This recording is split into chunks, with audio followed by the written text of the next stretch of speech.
All right, in this video, the second video on design rules for 3D printing, we're going to focus on overhangs, bridges, and supports, because this is sort of probably the most important concept that you need to understand. So for our printers, the magic number is 45 degrees. So this line here represents 45 degrees. So anything that's sort of steeper than this, you should be okay, but anything that's not quite as steep, you're gonna run into issues. And the reason for this, I'm going to pull up a little model here. So this here is a model of a horse that someone made. And the key thing to keep in mind with our 3D printers is that they print layer by layer starting at the bottom. So if I were to sort of look at this here, if I were to print this, it's going to start at the bottom, and it's going to go up like this, layer by layer, all right, all the way until you get to the top. So it's important that it has something below it to print on top of, all right? So the beginning here is all perfectly fine, but right about here we get to a point where it's going to start printing the body, and there's nothing below that. All right, this is an overhang, and the printer is going to have issues trying to print on top of nothing. And then over here we're trying to print the tail on top of nothing. As we keep going up, it's then going to try and print the face on top of nothing as well. So this model is a tricky one when it comes to printing.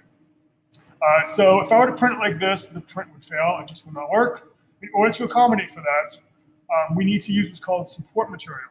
Now notice right now, this would take about 1 hour and 20 minutes to print.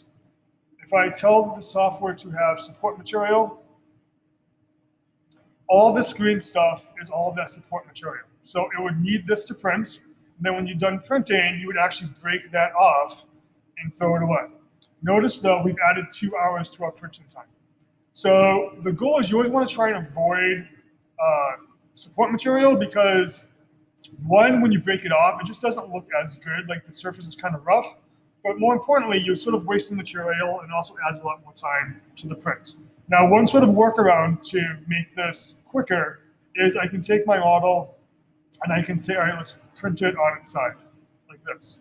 Try that. If I slice it again, you'll notice that we use less support material, but it's still about 1 hour longer than not needing any material at all. So when it comes to printing, really like the best thing you want to do is try to limit overhangs, or even like get rid of them entirely, so that way you don't need any support material. Because when we print at school, you are limited to 3 hours.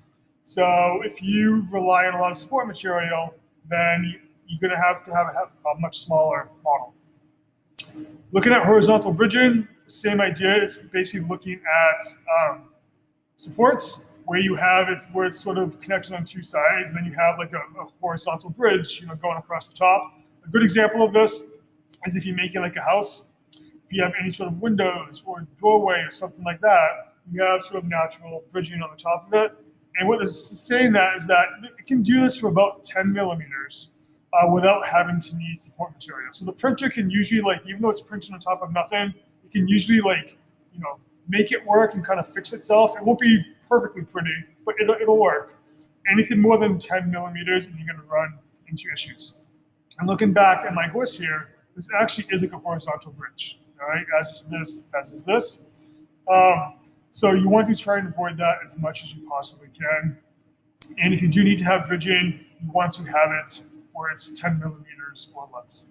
All right, so as you're designing, whether it's in Tinkercad or in Onshape, always be looking at your model, think about, okay, do I have any overhangs? If so, what could I possibly do to get rid of those? Could I maybe change the orientation? Could I add support material?